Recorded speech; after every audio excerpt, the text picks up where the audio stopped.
Hello guys, तो आज हम बनाने जा रहे हैं होममेड पैन पिज़्ज़ा। तो देखिए कैसे बनाया है इतना टेस्टी पिज़्ज़ा, तो मैं आपको दिखाती हूँ भी घर पे। तो चलिए सबसे पहले हम शुरुआत करते हैं।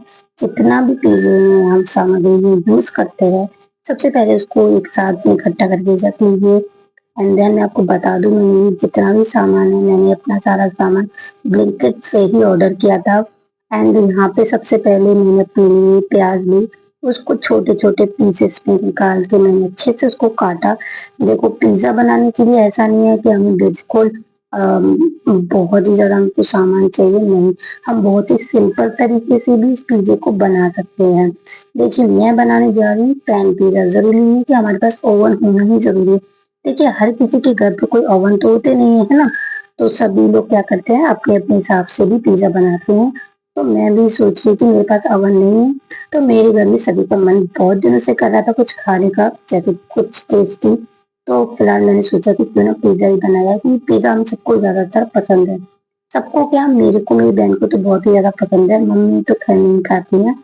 और हाँ, इसके बाद मैंने ना अब जो कैप्सिकम होती है उनके भी छोटे छोटे पीसेस करने, क्योंकि पिज्जे के ऊपर जो रखते हैं उनके हिसाब से छोटे छोटे पीस करने, ज्यादा बड़े पीस नहीं करने। प्याज को भी मैंने बीच में से काट के और उसके छोटे छोटे जो क्यूब्स जो होते हैं उनको अलग अलग कर दिया। उसके बाद मैंने टमाटर को भी लिया। टमाटर के बीच का जितना बीज होता है ना, जो पानी वाला, उसको मैंने निकाल लिया, क्योंकि अगर हम उसके साथ डालेंगे तो पूरा पिज्जा का जो बेस है वो पूरा गीला हो जाएगा। तो इसलिए वो सारा निकाल के साइड में रखना है और छोटे छोटे उसके भी पीस करने हैं।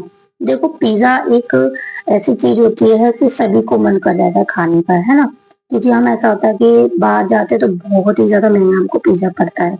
एक पिज्जा आता है, वो भी सिर्फ छोटा सा पिज्जा आता है, बहुत ही ज्यादा स्मॉल में आता है। तो यहाँ पे इसीलिए मैंने सोचा कि ना घर पे बना के देखते पिज्जा। तो यहाँ पे सारा सामान मैंने काट लिया था, और ये है मेरे पिज्जा का पेज, जो कि मेरा रेडी के लिए। मैंने ना ब्लिंकिट से सारा सामान मंगाया। और मैंने क्या क्या मंगाया वो मैं आपको आने वाली वीडियो में भी दिखाऊंगी, ठीक है। यहाँ पे मैंने सबसे पहले पिज्जा का जो बेस है उसको निकाला पॉलिथीन में से। पिज्जा का जो बेस था ना, वो काफी अच्छा आया था, मेरी एक्सपेक्टेशन से कि काफी अच्छा था। क्योंकि देखा जाता है कि थोड़ा बाहर का अगर हम रेडीमेड पिज्जा खरीदते हैं तो थोड़ा छोटा स्मॉल में आता, बट नहीं, काफी सारा बड़ा ही पिज्जा था। क्योंकि अगर हम बाहर खाने सॉरी, अगर हम बाहर खाने भी जाते हैं ना, तो वहां पे भी हमें बहुत छोटा ही साइज मिलता है पिज्जा का। और उसके बाद मैंने पिज्जा जो सॉस होती है, ये भी मैंने ब्लिंकिट से मंगाई थी। इसको मैंने अच्छे से पहले खोला, भाई इसको खोलने में जो मेरी हालत खराब हुई। देखिए, ये तो मेरी पूरी वीडियो बन चुकी थी, इसलिए मैंने आप सबके साथ शेयर करिए। बट प्लीज, अगर आपको ब्लिंकिट से ये वाली सॉस मंगानी है तो पहले से ही चाकू लेके बैठे और इसको, क्योंकि बहुत टाइट था इसका जो ऊपर का कवर सा होता है, मेरे जो खुला ही नहीं बहुत देर तक। फिर मैंने चाकू लिया, चाकू से उसमें छेद करा, उसके बाद भी इतना टाइट था कि मेरे अंदर से टूट गया था। बट ये नहीं, मतलब इसको हिलाने डुलाने में इसकी बहुत मेरी हालत खराब हो गई। बट मैंने अपनी मेहनत लगा के बहुत ज्यादा इसको खोलने की कोशिश भी करी।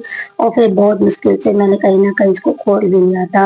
और इसकी सॉस को मैंने टेस्ट भी किया था, तो काफी अच्छा इसका टेस्ट था। ऐसा नहीं था कि कोई हम बाहर से ऑनलाइन ले रहे हैं तो कुछ मतलब अजीब टेस्ट हो। जैसे बाहर हम डोमिनोज में पिज्जा खाते हैं तो वहां पे भी जो सॉस लगाते हैं सेम वैसी ही सॉस थी, उनकी तो अच्छी थी। तो मैंने चम्मच ली, चम्मच में पूरे जो पिज्जा का जो बेस होता है उस पर अच्छे से कॉर्नर तक मैंने उस पर बढ़िया तरीके से आप पूरी जो सॉस होती है उसको अच्छे से लगाया, चम्मच की हेल्प के साथ। देखो, हाथ से मत लगाना, थोड़ा हाथ से लगाएंगे तो अजीब लगेगा, इसलिए चम्मच। अगर हाथ से भी लगा रहे हो तो प्लीज ग्लव्स ही पहन के लगाओ, क्योंकि हम ऐसा है बहुत सारे सामान को ऐसा टच करते हैं, इसलिए।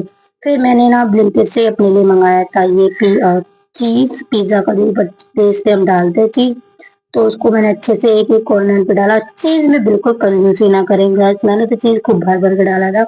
और ये स्वीट कॉर्न भी अच्छे से एक एक कॉर्नर पे डालना।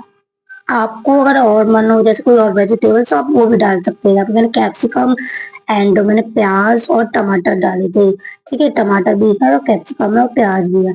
अगर आप सब कोई और जैसे मशरूम डालना चाहते हो या कोई और भी वेजिटेबल तो वो भी डाल सकते हो, ठीक है। उसके बाद फिर से मैंने अच्छे से चीज इसके ऊपर और डाला, क्योंकि चीज में तो भाई कंजूसी करोगे तो पिज्जे में कोई टेस्ट आएगा ही नहीं। इसीलिए चीज में कोई कंजूसी ना करें। यहाँ पे मैंने फिर चिली फ्लेक्स लिए, ये भी हमने ब्लिंकिट से ही मंगाए थे। इसमें काफी सारे 8-10 पैकेट निकले थे। और फिर मैंने एक पैकेट खोला, पैकेट खोल के मैंने सारा जो चिली फ्लेक्स था इसके ऊपर डाला अच्छे से। देखिए बाद में भी हम डालते हैं ऐसा नहीं, लेकिन पहले भी डालो, क्योंकि अगर जो हल्का सा तीखापन है ना, वो पिज्जे के अंदर जब पकेगा तो उसके अंदर अच्छे से ऑब्जर्व हो जाएगा, तो वो खाने में बहुत टेस्टी लगेगा। और ये पिज्जा ऑर्गेनिक, तो इसको भी अच्छे से एक पैकेट मैंने इसी में डाला था। इसका जो टेस्ट है वो बहुत उभर के आता है ना। तो बस थोड़ी देर बाद जैसे ये डल गया, फाइनली गाइस देख सकते हैं मेरा पिज्जा बिल्कुल रेडी है। अब इसको ना अब हम बेक करने जा रहे हैं, तो सारा सामान हमने इस पर डाल लिया है। बेक करने के लिए आपको क्या करना है, जरूरी नहीं ओवन चाहिए, गैस चालू करिए। आपके पास अगर ऐसा पैन है तो उसको पैन को लीजिए। पैन में ना कुछ नहीं करना है, इसको थोड़ा सा गर्म होने दीजिए। गर्म होते ही इसमें थोड़ा सा नमक डालो। नमक इतना भी मत डाल देना कि कुछ ज्यादा हो जाए, क्योंकि देखो पैन है तो इसमें फैलाना है हमको नमक, ठीक है, इकट्ठा नहीं करना है। तो मैंने देख लिया आपने मेरी नमक की कितनी क्वांटिटी है, इसमें मैंने अच्छे से डाल दिया नमक। उसको गर्म होने देना है। उसके बाद ये वाला जो स्टैंड होता है, इस स्टैंड को अच्छे से रखो। उसके रखने के बाद अपना पिज्जा उठाओ। पिज्जा आप देख सकते हो एक एक चीज मैंने अच्छे से फिल करी है। आप लोग भी प्लीज ऐसे फिल करना, ऐसा मत कंजूसी मत करना किसी चीज की। और इसको जैसे ही रखो तो प्लीज हाथ पे थोड़ी कृपा बनाए रखना, क्योंकि थोड़ा जल भी सकते हो। क्योंकि यहाँ पे मेरा हाथ देखना भी जल गया था, ये वाला साइन है, मेरा हाथ जल गया था, इसलिए प्लीज थोड़ा सा केयरफुली काम करना, ओके। देन उसके बाद ये इसको थोड़ा सा होने देना। एंड फिर एक कुछ बड़ा सा बाउल लेना, जैसे बाउल तो कांच का तो नहीं ले सकते, बट हम एक डोंगा ले सकते हैं बड़ा सा, क्योंकि इसका स्पेस जो थोड़ा जो ऊपर का बेस होता है वो ना नीचे का, उसको थोड़ा सा कवर अच्छे से कर सके, क्योंकि जब वो पिज्जा हमारा फूलेगा तो उससे चिपकेगा नहीं। तो इसलिए थोड़ा जो डोंगे टाइप के होते हैं वैसा ही लेना। तो जैसे आपने मेरी वीडियो में देखा है, इस टाइप का कोई डोंगा हो आपके पास, उसको लेना और उसको अच्छे से कवर करना। क्योंकि इसमें से क्या है ना, तो कहीं से बाहर गैस निकलेगी नहीं कुछ, अच्छे से आपका ये पकेगा।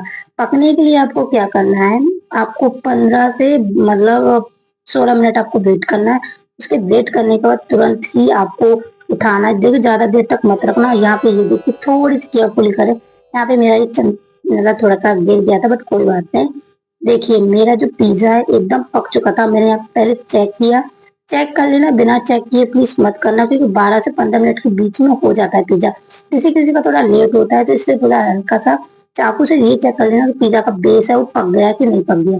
उसके बाद मैंने चम्मच सॉरी मैंने चाकू की मदद से दोनों पिज्जे मतलब अपने पिज्जे को उठाया उसमें से, क्योंकि वो इतना ज्यादा गर्म हो गया था पैन कि मैं क्या ही बताऊं। उसके बाद ये देखिए मेरा पिज्जा देखने में बिल्कुल बाहर का ही पिज्जा लगा है।